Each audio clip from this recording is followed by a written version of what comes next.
The following is part of Cornell Contemporary China Initiative Lecture Series under the Cornell East Asia program. The arguments and viewpoints of this talk belong solely to the speaker. We hope you enjoy. Welcome back to the Contemporary China Initiative for our third lecture of the semester. We're very, very proud and pleased to have today Professor David Der-wei Wang from Harvard University. He's the Edward C. Henderson Professor of Chinese Literature at Harvard, also a faculty member in comparative literature there. He's the author of a series of books which I have to compress in order to get into an introduction, but it includes Fictional Realism in 20th Century China, Fin de siècle Splendor, The Monster That Is History.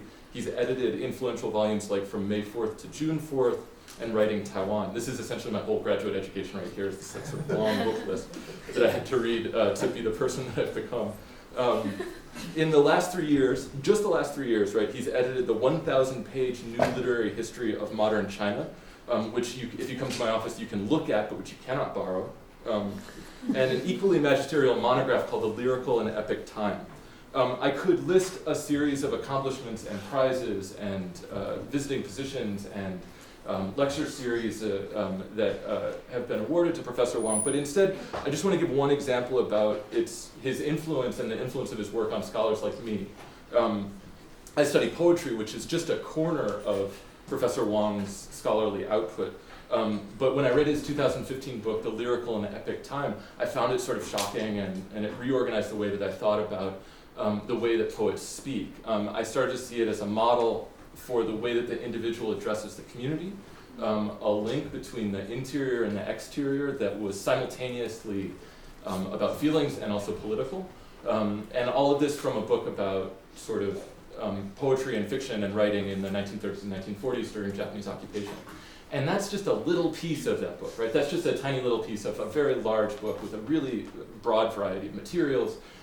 Many of the scholars in my field have had similar experiences from just one corner of this extremely broad, from the realist to the fabulist, from the Ming Dynasty to the present.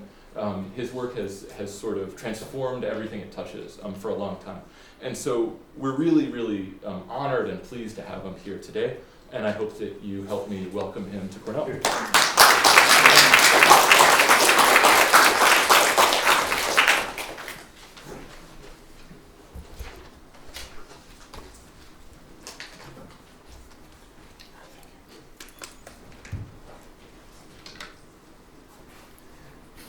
Don't deserve any of those kind words you just uttered, but anyway, I feel very happy and honored to visit Cornell University, my first visit ever.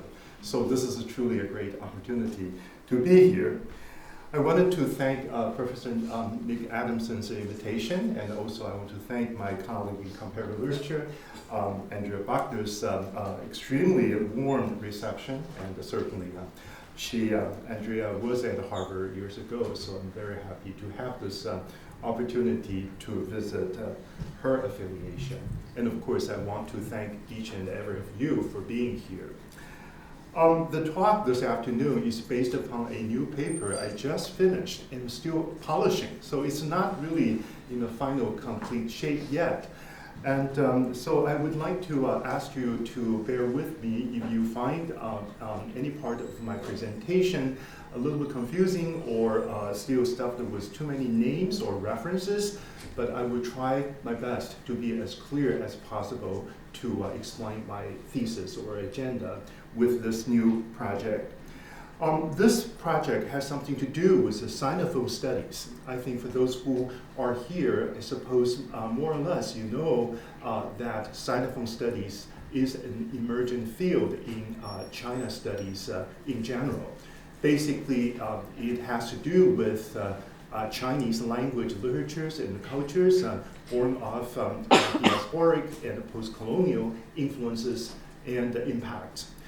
Over the past 10-some years, Sinophone Studies has become a powerful, say, critical tool with which we intervene critically with Chinese studies at large. But there were also issues that came along with the emergence of this field issues that concern us or sometimes confuse or even intrigue us as to its theoretical visibility and its political agenda and so on and so forth. So today, I would like to offer some of my personal reflection on the parameters of Sinophone studies in the hope that I can offer a new and a different perspective from which to understand the power and sometimes the limitation of this new area of China studies. But to begin with, I probably should say a few words about the title of today's presentation, that is a Sinophone and a Xenophone. That's a new word, a coinage, all right? And it has to do with anything that is foreign, exotic, non-Chinese, the other, alterity in general, and so on and so forth. So Xeno usually is associated with xenophobia, but that's not what we're going to get into today. Basically, Xenophone studies is used or invoked as a kind of theoretical opposition to Sinophone studies. I draw this idea of Sinophone, Xenophone, actually from a trip to Malacca, Malaysia, a few years ago. And I was walking in the Old Town area at that time in Malacca, and I came across a couplet written in Chinese on the doors of an old curio shop in the Old Town district. And the couplet reads, I'm going to talk bilingually, Chinese and non-Chinese, or English, and hopefully we can all appreciate different aspects of my presentation. In Chinese, 树世珍藏金古宝，地坛大展华夷风. In English, a humble space referring to this curio shop that hoards ancient and modern treasures. An art world that displays Chinese and non-Chinese trends. So I was inspired by the last three characters of the couplet, huayi feng. This is something new, actually composed perhaps by a Chinese Malaysian literatus based in that region. He came up with this idea that the way we understand overseas Chinese style of life is really a kind of hybridity. It's really kind of a mixture of both Chinese and non-Chinese fashions or trends. With that in mind, I move on to the concept huayi feng. That's probably the single critical terminology I would like to introduce for today's talk. We know hua, which refers to China or Chinese culture in general. Yi, as I explained, something foreign or exotic or something other than whatever is recognized as hua or Chinese. Feng is the interesting character or terminology we want to engage with. In Chinese etymology, feng actually has multiple meanings. I thought this is where the whole engagement with Sinophone, Xenophone becomes truly exciting, because we now refer back to the Chinese roots to understand the feng, which is not merely just feng. It's a phenomenon of meteorology. It's just a weather condition, whatever kind of wind, hurricane, or whatever. All right.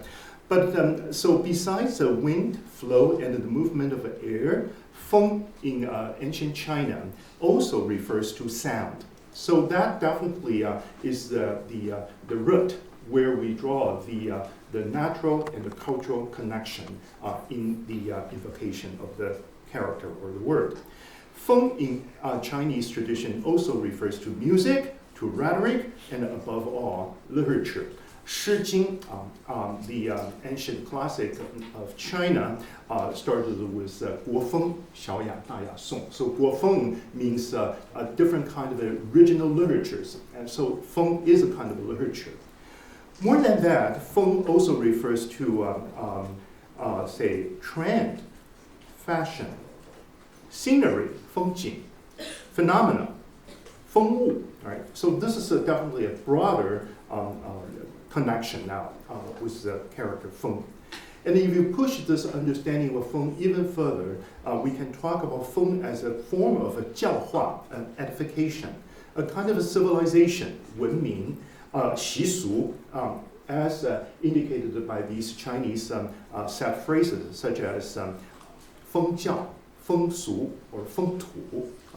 And then finally, feng also has a reference to individuality in the making of a character or demeanor.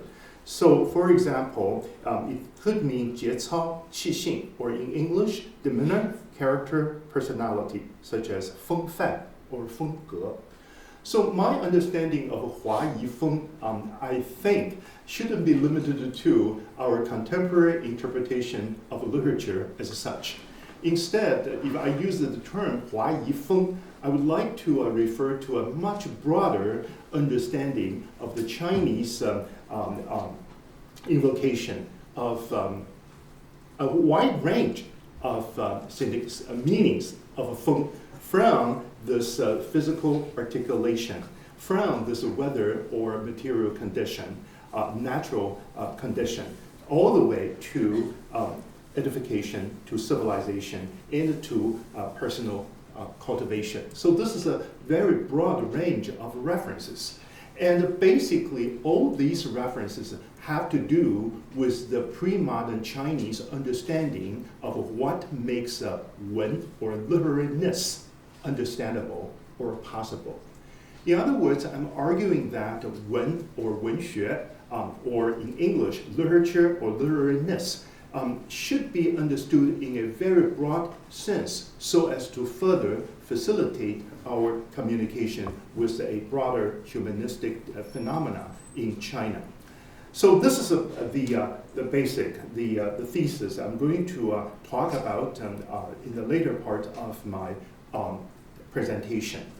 To sum up, 风以动万物也. Wind is that which moves or affects or enacts a multitude of things in the cosmos. So in a way, feng is that mysterious momentum of power which mobilizes the movement of the whole world. And by association, feng, if treated as literature, is that kind of a form of human engagement, literature, which moves, affects, and enacts a multitude of things in transition and movement in the cosmos. So here, I am defending the power and the strengths of literature, even in today's world.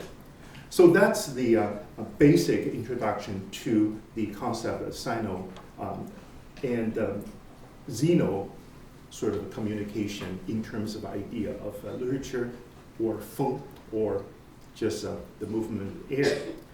Now, I would like to further describe our understanding of hua versus yi. Hua and yi, Sinophone, Xenophone, refer to a very ancient Chinese concept of ethnicity and polity, dating way back, probably 3,000 years ago. Even in the Zhou dynasty, hua and yi, how to make a distinction between these two concepts, two terms, or two awareness, political awareness, was already very crucial to the cultural discourse at the time. So here from this slide, you could tell spatially or geographically, the part in purple refers to the so-called territory of China, or hua. Hua, by the way, means originally the beauty of ornament and attire. 词章华服之美. But here, primarily, hua refers to this whole area, which is cultivated by a very specific kind of a cultural or a civilizational edifice. Right? But surrounding this area of hua, here is the immense territory we call it yi, or xenophonic, or the foreign, or exotic. In ancient China, you could tell this is just a rough idea to give you a sense of the whole geographical makeup of the time. You have ethnic cultures such as Donghu, Rongdi, Xirong, Xinanyi, Shanyue, Nanyi, and so on and so forth, all surrounding the central part of China, forming the so-called non-Chinese region or territory. Today, if you're familiar with the Chinese map, surely you know that all of these areas are now part of the national cartography of the People's Republic of China. So this is a much broader coverage in terms of spatiality. But way back, 2,000 years ago, 3,000 years ago, this is a different concept. At that time, yi, or the foreign, or the xenophonic, really refers primarily to a geographical position or positionality. Many archaeologists want to argue that at that time, yi didn't take on any derogatory dimension. In other words, when those people occupying the central part of China refer those tribal communities as yi, they primarily think of them primarily in terms of a geographical location. But along the evolvement of time, of course, hua versus yi, or Sinophone versus Xenophone, certainly takes up different kind of meaning, either in terms of a political order or in terms of an ethical and cultural hierarchy, and basically in terms of a kind of original prejudice. We always wanted to highlight the central part of China as the quintessential part of a Chinese civilization in opposition to those areas around Hua, or the central China, as the more provincial, more backward, or under-civilized kind of communities. So this is the beginning of our understanding of Hua versus Yi.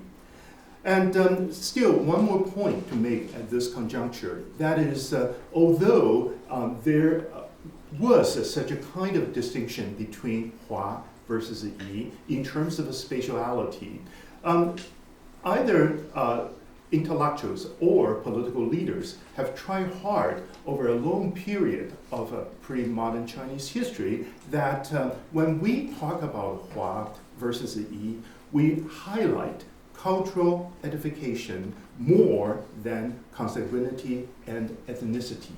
In other words, although I just mentioned issues such as ethnicity and the locality and so on and so forth, philosophers, intellectuals, and the politicians thought otherwise. They wanted to argue that we Chinese are so generous, we're so embracing, we're so, say, culturally edified, that we treated everybody on equal terms, right? And as long as you guys, xenophonic foreigners, can convert yourself to Hua, right? It's a cultural conversion, then naturally you are going to become part of us. Naturally, you will end up become naturalized into Hua. So basically, regardless of your kinship, your blood relationship, or your ethnicity, everybody has this good chance to become a Chinese or become a quintessential Hua or quintessential Chinese.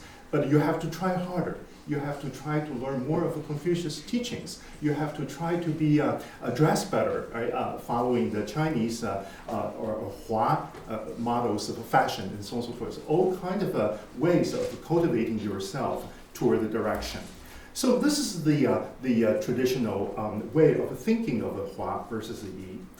But in the following, I'm going to offer you three different approaches regarding how, in recent centuries, politicians, revolutionaries, philosophers, conservatives, and non-conservatives try to come to terms with the concept of a Hua versus a Yi.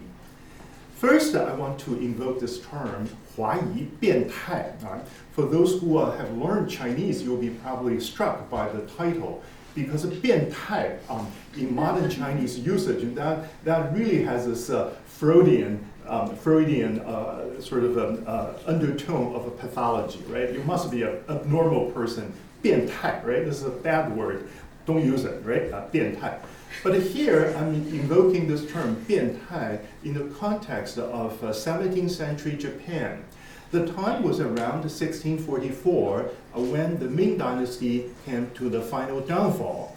And this is truly the moment of a national cataclysm, and truly the Manchus, the foreigners, took over the sovereignty of central China, become the new generation of rulers all over China. At that time, different East Asian civilizations around China watched the drastic transformation of China proper, and it came up with such a conclusion.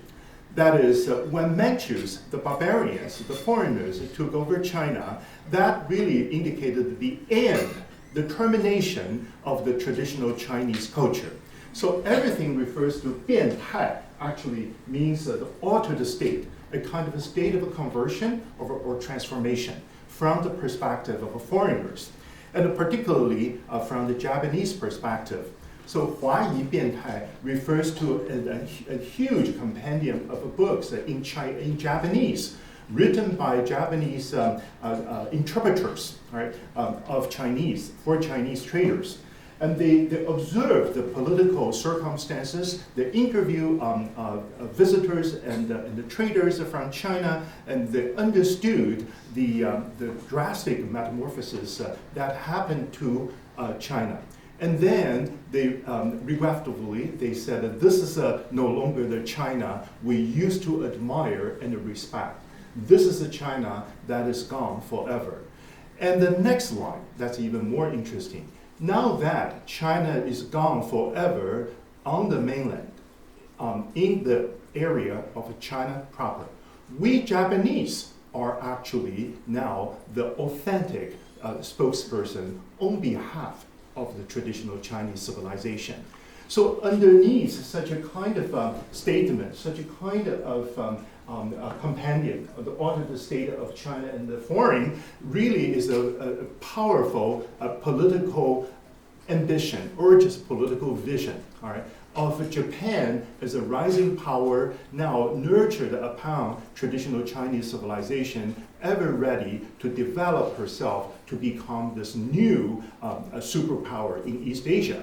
And ironically, these Japanese rulers at that time would rather call themselves Chinese. So this is really a very, very intriguing phenomena at that time, how the East Asian civilizations look at themselves from the perspective of a traditional Chinese civilization. Similar things have happened in Korea and Vietnam too. In Korea, Kim Jong-un has this famous statement that is, there is no China after the fall of the Ming Dynasty. In other words, in view of the invasion of the Manchus of the whole China proper, the Koreans also thought that they were truly the last authentic spokespeople on behalf of the long-lost Chinese civilization. Or in Taiwan, Kasinga, Zheng Chenggong, right? He regarded himself as the last sort of line of the late Ming loyalist resistance, overseas resistance to the Manchus. So all over at that time, the East Asian region, there is this truly a very unique phenomenon. Now we call it this phenomenon of micro-China, 小中华, right? And this is a term not coined by me, but it has been in circulation actually for centuries. But today, of course, when we look at this concept of a micro-China or 小中华, it really takes on double meaning or triple meaning now in the new Sinophone context. And basically, this is the Sinosphere. Basically, the Semitic language was being used at that time for any kind of a cultural communication. So all these civilizations felt that after the Manchus usurped the Chinese orthodoxy, there is no China anymore. China is elsewhere. China is in Japan. China is in Vietnam. China is in Korea, and so on and so forth. So that's the part. But on the mainland China, in China proper, another intriguing phenomenon is happening too. That is, in contrast to the radical protest placed by the Ming loyalists such as Liu Liang and Wang Fuzhi. These people were still stubbornly adhering to the legacy of the Ming even after the downfall of the Ming dynasty, even after the downfall of the last royal house overseas. They feel the Manchus are not even human beings. They don't even belong to human species. This is an enormous loss of Chinese civilization altogether upon the invasion, the Manchu invasion. So this is a very, very strong oppositional discourse at that time. And in contrast with such a kind of loyalist oppositional discourse, Yongzheng, Emperor Yongzheng, the second emperor of the Qing dynasty, came out to say that this is not the case. And the Yongzheng emperor wanted to argue that actually for the Manchus, right, who had already obtained the mandate, there must be something occult, mysterious, for such a kind of sort of a changing of the guards of the dynastic order.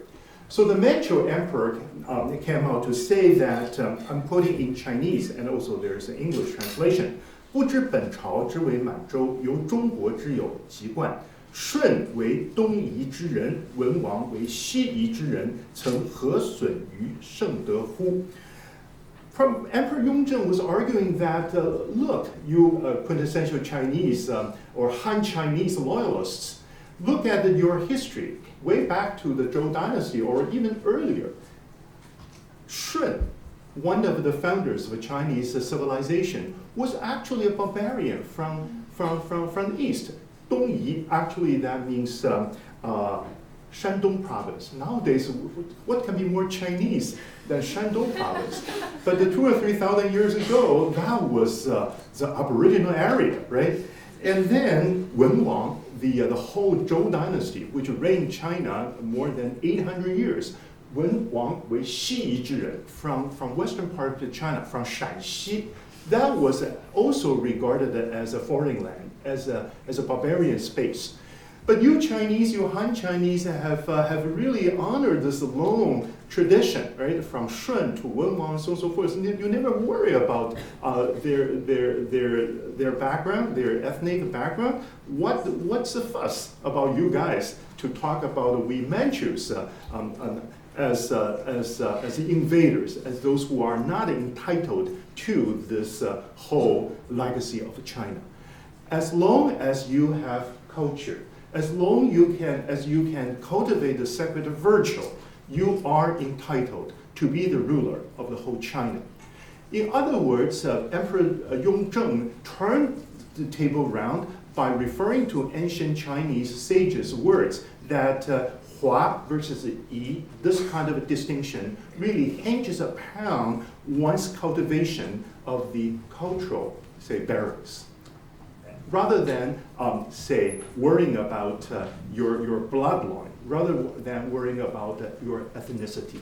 In other words, this whole idea of hua or Chinese-ness is really in a kind of continued state of fluidity. It's very mercurial from one state to another. So that's the Qing dynasty, early Qing debate over who is China and who is not China, or who is Chinese or who is not Chinese.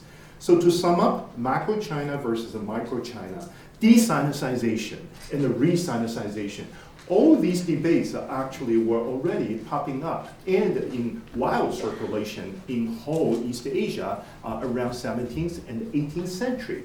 So when we talk about Sinophone studies in the contemporary context, we sometimes seem to exaggerate the whole thing as if we were the first generation of scholars or Chinese or non-Chinese or Sinophonic subjects, right, who come to know the multiple differences of the Chinese-ness. But I wanted to argue that maybe when we historicize the whole discourse a little bit, we actually come to learn much more about this complexity of Chinese cultural history. So that's my first part of observation. Now I'm going to the second part, which has to do with the late Qing and the Republican era. In other words, I'm taking a great leap forward by traveling through the tunnel of time. Now I'm getting to the late Qing period.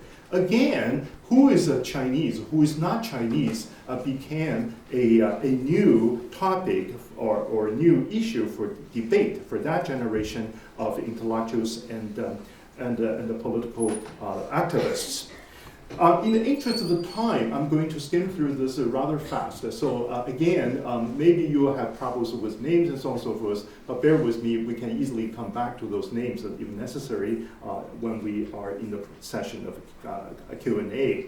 We started with the time in the aftermath of the Opium War when a scholar named Wei Yuan, who was commissioned to write for the first time about this maritime world. It's really a kind of cartography of the world politics, global politics. And we don't want to spend too much time on this particular book, which is truly a very, very exciting political treatise. I just want to focus on one famous slogan offered by Wei Yuan at that time.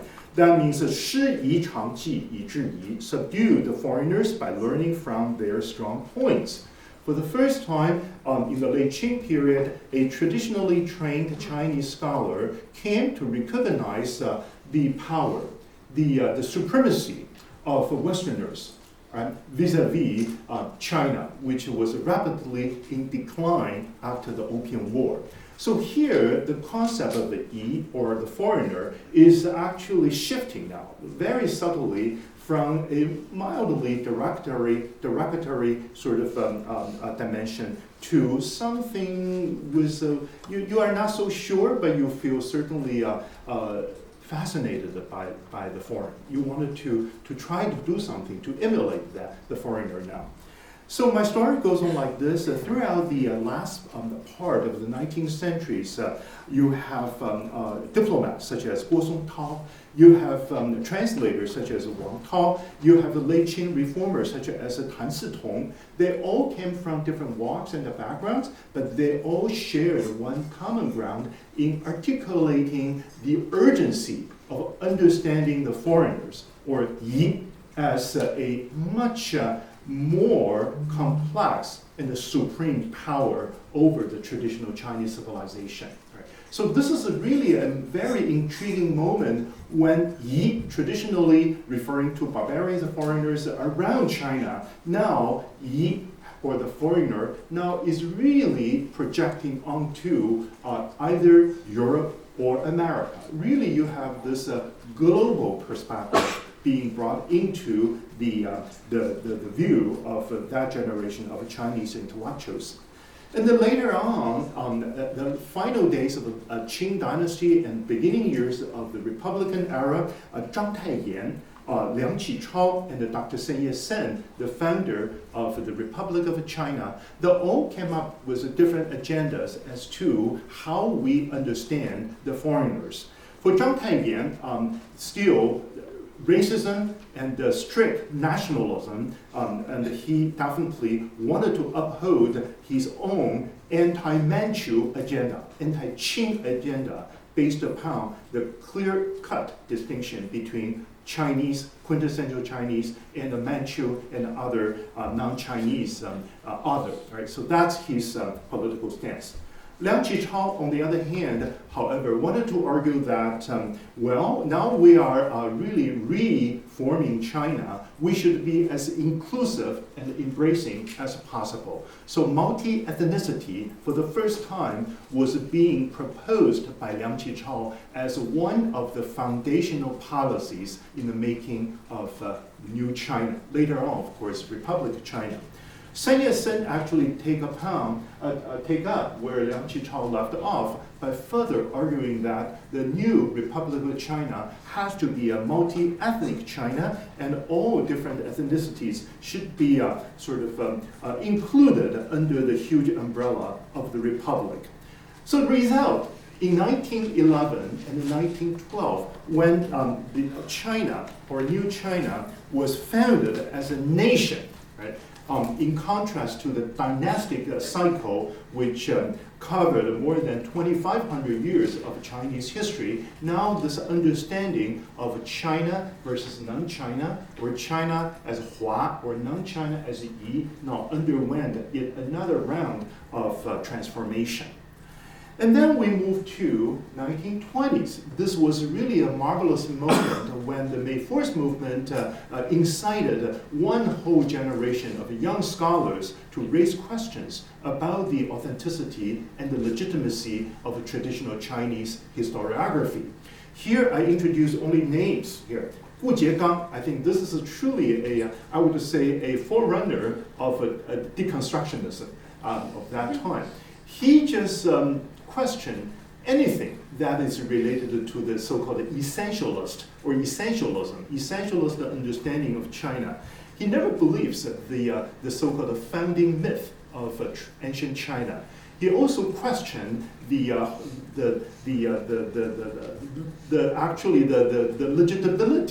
legitimacy and the legitimacy of Chinese historiography from one dynasty to another. In the end, he really was sort of dissembling what we understand as traditional China. So this is truly a very, very radical humanist. From the left side, Qi Qiubai, also in late 1920s, came up with a different kind of agenda by opposing China to this idealized leftist global solidarity. If we are aiming at a kind of a revolution at the world scale, how should we still hold on to this very traditional, narrowly defined ethnicity, Hua or non-Hua or Yi, or this is all nonsense. For Qi Qiubai, the radical Marxist at that time, we better just overthrow all human communities, called a society, called a nation or something, in the hope that we can form a new kind of sort of worldwide international coalition. So here, Hua and Yi are supposed to be erased altogether at the call of this total communist revolution. So 1920s and 1930s really saw China, with quotation marks, undergoing one round of a debate after another. Really, this was a fascinating time we shouldn't overlook. But then, all of a sudden, 1937, when the Second Sino-Japanese War broke out, all these writers, regardless of their political allegiance, came to realize the necessity of holding on to one China. So nationalism was striking back as the very, very important factor for that generation of political leaders and scholars. So the same Gu Jiegang, who just 10 years before questioned the quintessential Chineseness, right? Now, in 1939, said there is one and has been only one China. We should be all unified under this cause of anti-Japanese aggression, and we should fight the foreigners, the foreign enemies, so that we can have one singular wholesome China.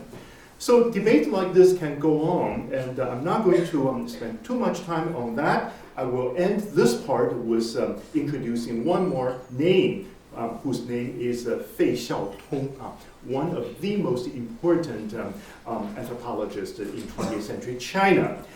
And he, as early as late 1930s, had an idea about a unified multiplicity. I don't know how to translate this. 多元一体, it's very paradoxical, right? That means that China is really a political entity with multiple ethnic origins and background and cultures, and Tibetan, Mongol, Uyghur, Manchus, everybody. But we are all happily dancing and singing together in the name of one China. So we are one unified body with multiple different cultures, but somehow the two things work together very well. So Fei Xiaotong's idea, which was actually being reiterated as late as 1989, may very well serve as the political discourse now we are only too familiar with in the contemporary context. Over the past 20-something years, you guys probably are all familiar with the slogans from China.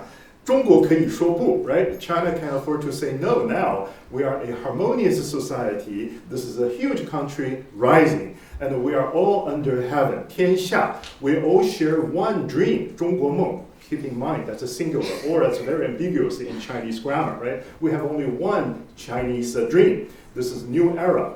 This is President Xi's latest terminology.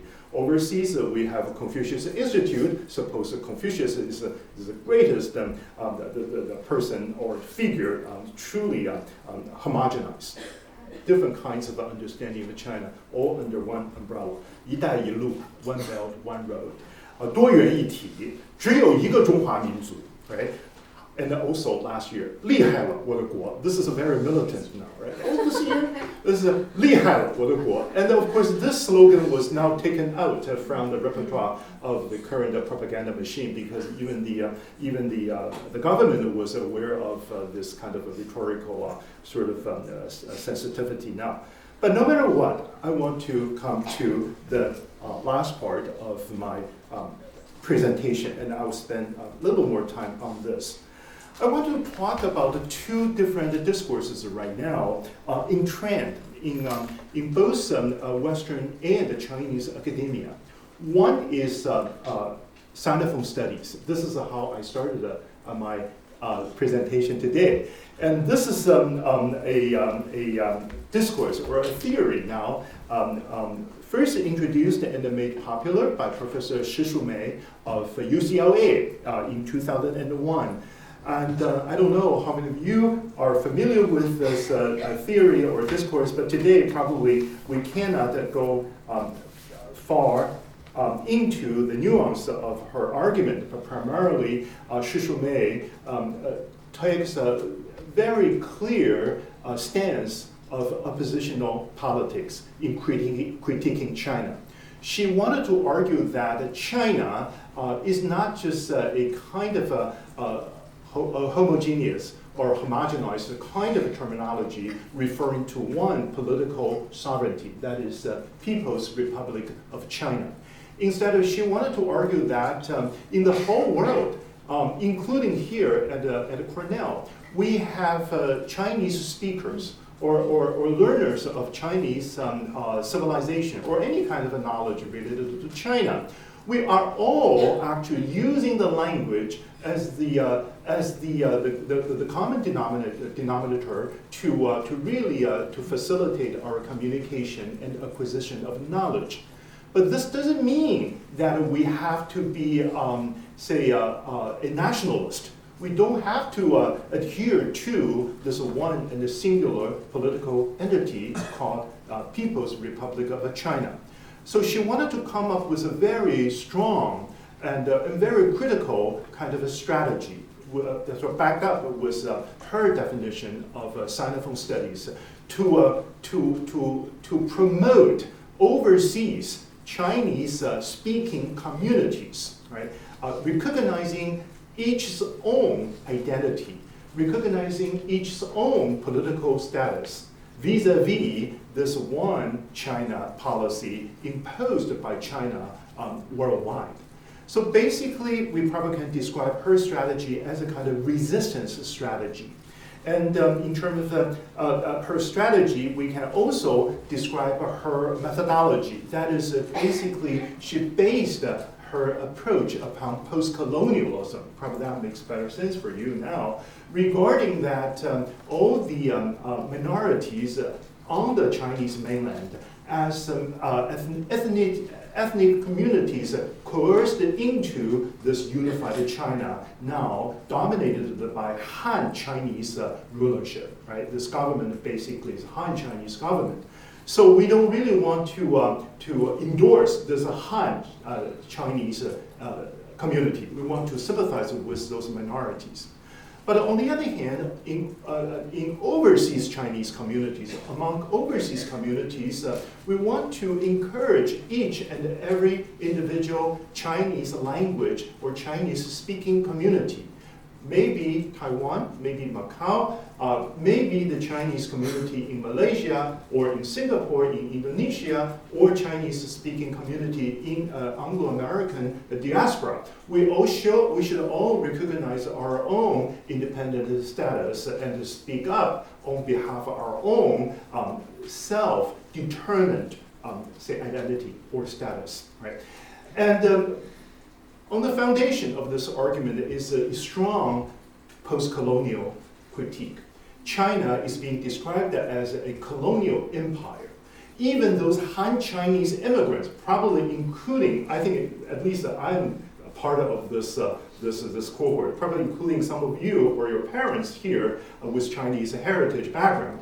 And these Han Chinese, although relocated overseas, but maybe, who knows, you are settler colonizers, because particularly for the first generation immigrants, Chinese immigrants who immigrated to particularly Southeast Asia and so forth, they actually probably utilize their own, say, either economic power or maneuvering strategy. They overpower the indigenous and the locals, and so therefore they are, say, settler colonizers.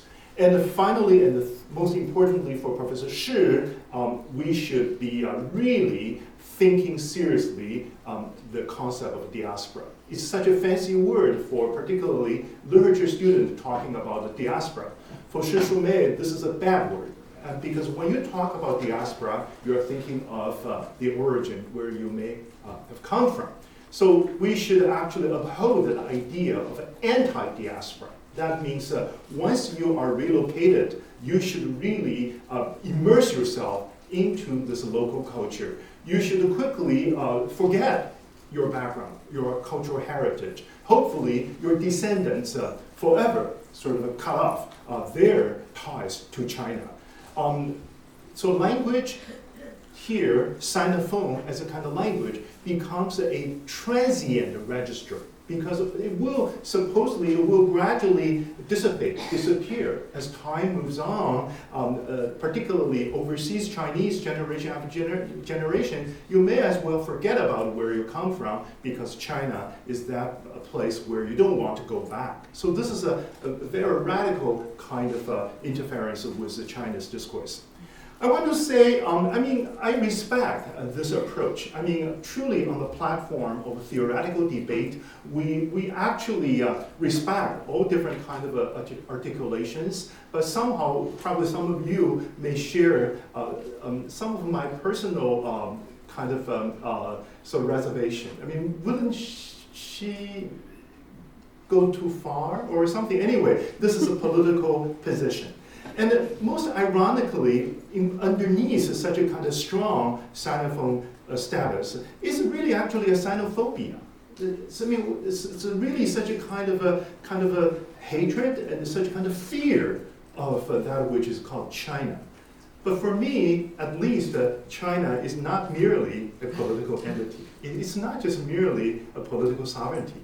China may as well be a long continuum of historical experience handed down from one generation to another. You can have multiple ways through which to understand what makes China and China. And yet, on the other hand, besides this overseas Sinophonic intervention, you have in China currently the very strong Sinocentrism, and the patriotism actually. And the whole governmental force now is driven toward to the enforcement of this Sinocentric imagination, right?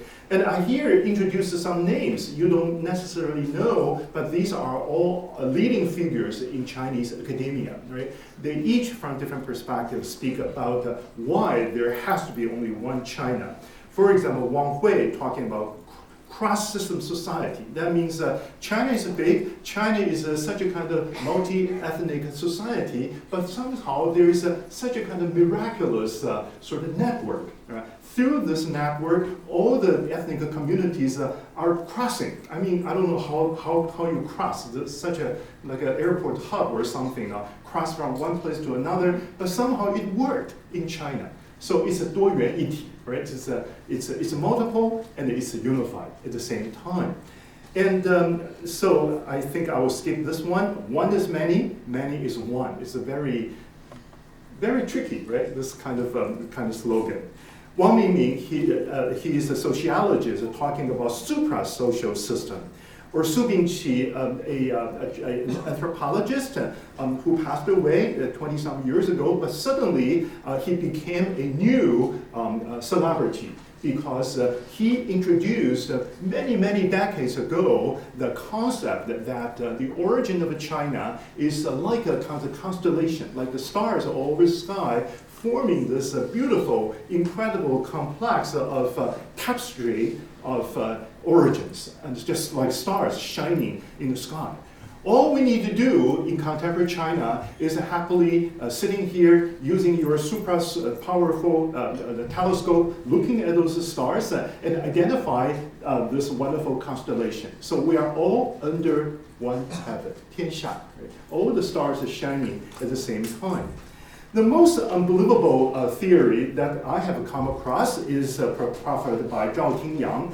I think, again, you probably don't know who he is, but this idea of under heaven, probably you know this, right? Because this has been heavily promoted by Chinese academia and the government. And what is 天下 under heaven? That means ontology. It's an ontology of becoming. It's based upon an idea that the territory of China is really non-territorially recognizable.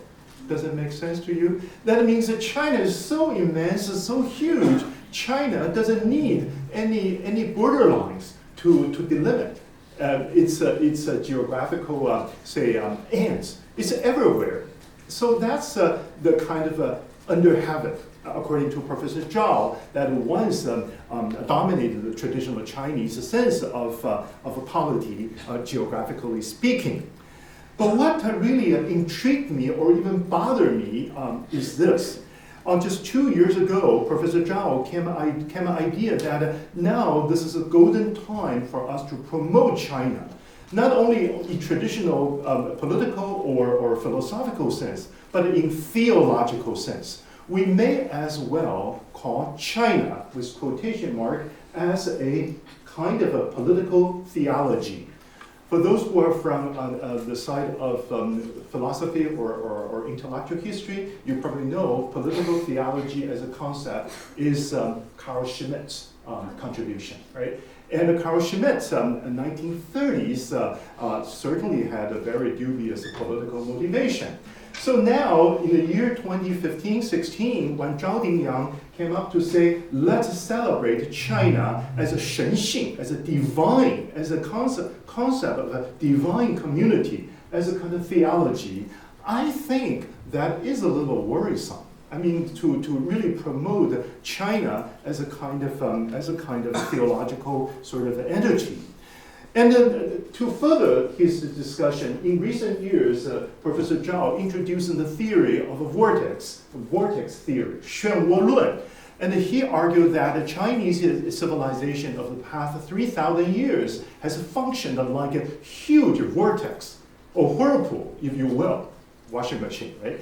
And here, just everything you throw into this washing machine, everything is being cleaned up. Everything is brought up like a one entity, right? And you don't have to worry to sort it out because everything is quite a kind of homogenized one entity. So for Professor Zhao, he believed that China has become so strong, it's all because we have this huge vortex. I don't know what that means, probably kind of a deus ex machina kind of a thing, but somehow it worked, right? So he triumphantly said that nowadays, why worry about Tibet? Why worry about Mongolia or Xinjiang and so on and so forth? But they are naturally part of this vortex, 漩涡, right?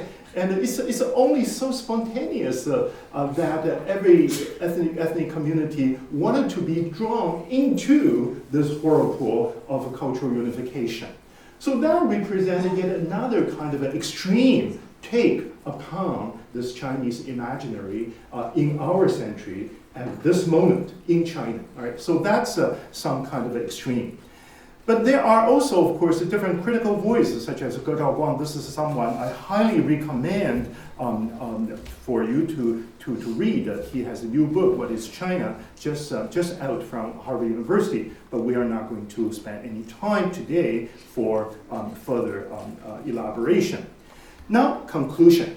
I have 4 conclusions for my discussion in conjunction with the concept hua-yi feng, or Sinophone, Xenophone, I introduced at the beginning of the talk. First, I wanted to say, what can we do as humanists, as particularly literature people? And we are usually feeling so disabled, so powerless, right? Vis-a-vis this kind of say a political whirlwind, right, or vortex, or whatever.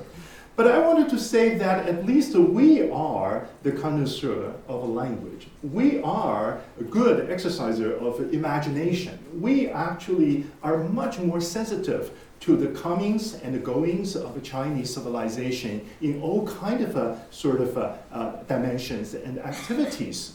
So just as what I did so far, I wanted to make the whole thing more complex. I want to really to muddy the water when either the Shishumei kinds of Sinophone discourse or Zhao Tingyang kind of a Sinocentrism kind of a discourse are really faring well among certain groups of readers and recipients.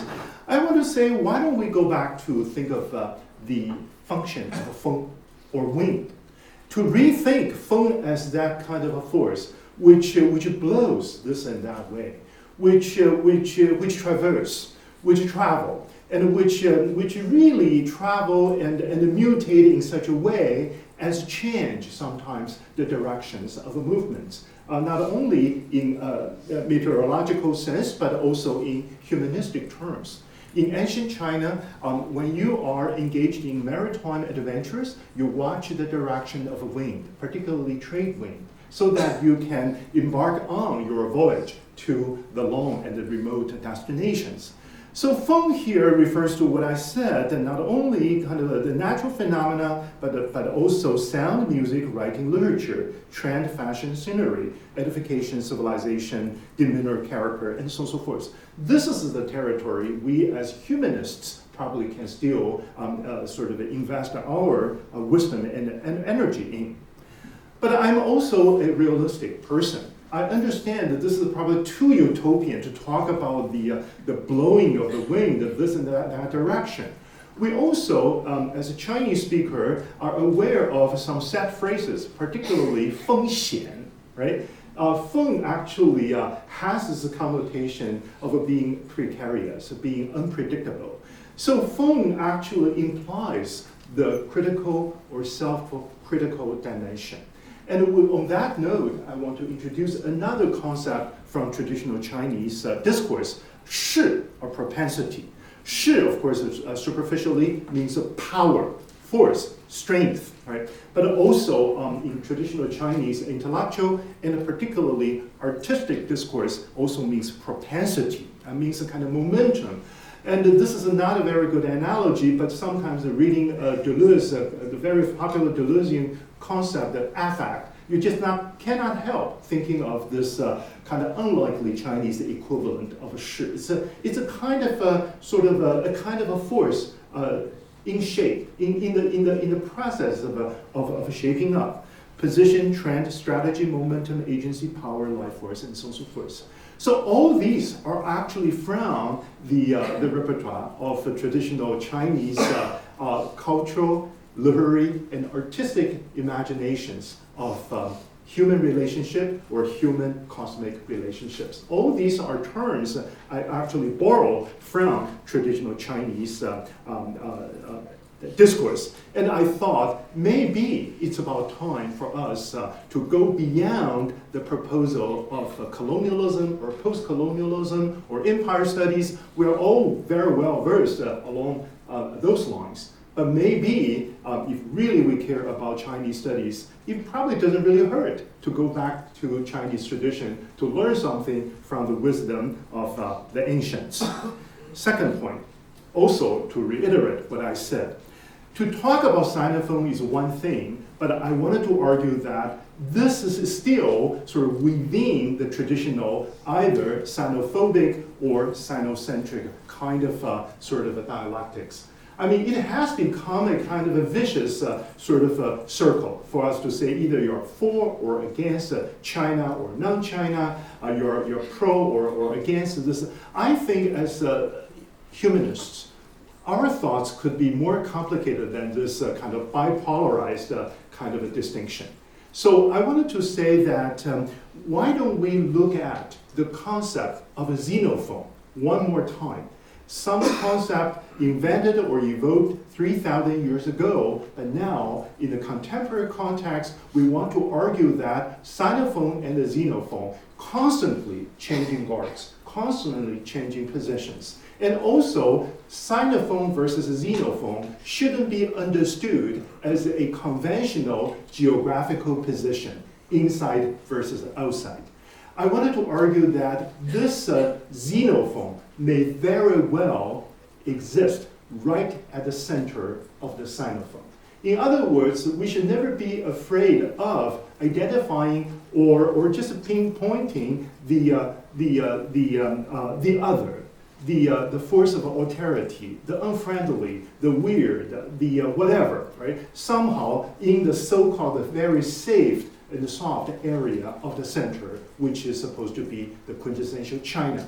So Sinophone and the xenophone shouldn't be invoked merely to facilitate traditional geopolitics. Rather, Sinophone versus xenophone should be a dynamic kind of a terminology, just like a wind, just blowing us this and that way, forcing us to contemplate our position, our shi, to further deliberate on multiple possibilities or strategies. So that's my second point with regard to the necessity of bringing in the xenophonic part into our current understanding of the Sinophone studies.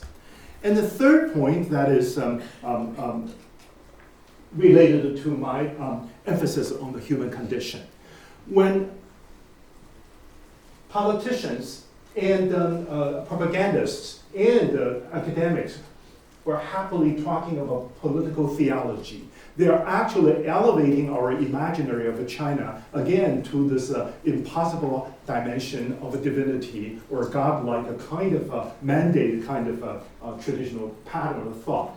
Why don't we hark back to the human condition to really identify the changes and the changeabilities of being human, right? And this human condition, allow me to say, includes the current engagement within, say, post-human studies. So this should be the truly sort of dynamic area for us to think about.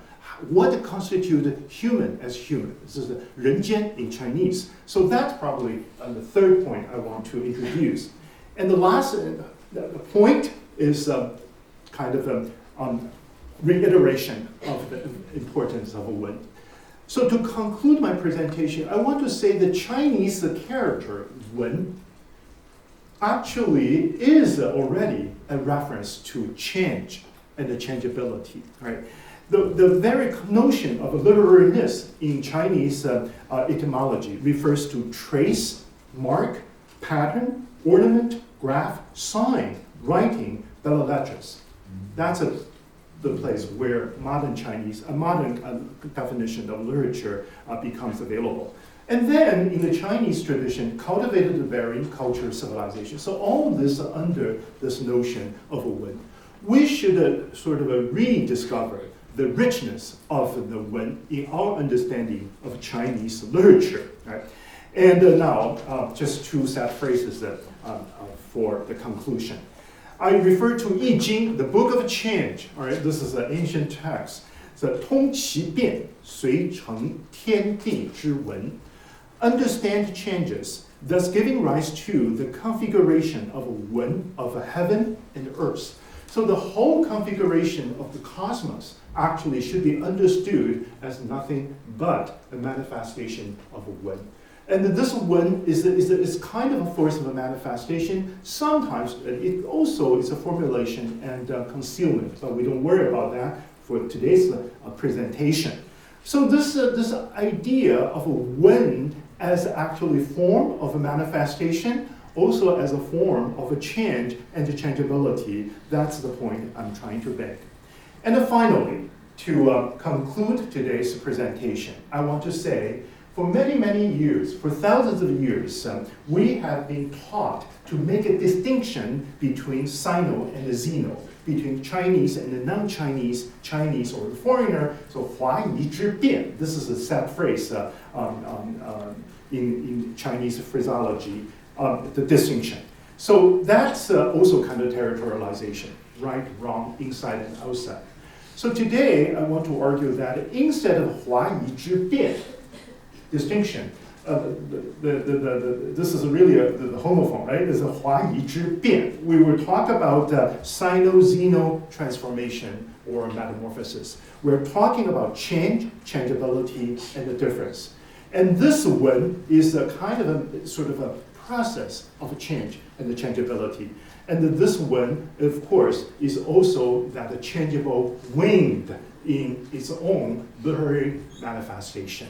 So finally, Wenxin Diaolong, that's the architects of Chinese literary treatise, literary mind and carving of the dragon from the 6th century, Tong Bian. We have to understand the changes because 变则其久，通则不伐. If it changes, it will endure. If it adapts itself to the changing tides, it will lack nothing. This is, of course, this kind of idealistic utopian projection of the function of a Wen.